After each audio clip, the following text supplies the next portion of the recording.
નમસ્કાર દર્શક મિત્રો, જનાર્પણ ન્યૂઝમાં આપનું સ્વાગત છે। વડોદરા મહાનગરપાલિકાની આરોગ્ય શાખાની ટીમ આવી એક્શનમાં। તહેવારોને લઈને આરોગ્ય વિભાગની ટીમ બની સક્રિય।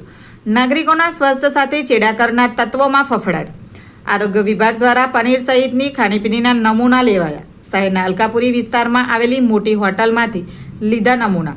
5 દિવસ અગાઉ તૈયાર કરેલું ખાદ્ય પદાર્થનું રો મટીરિયલ મળી આવ્યું।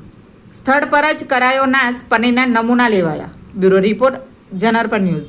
આવા જ નવા સમાચાર જોવા માટે જોડાઈને રહો જનાર્પણ ન્યૂઝ સાથે। અમારી ચેનલને લાઈક કરો, શેર કરો, સબસ્ક્રાઈબ કરો। ધન્યવાદ।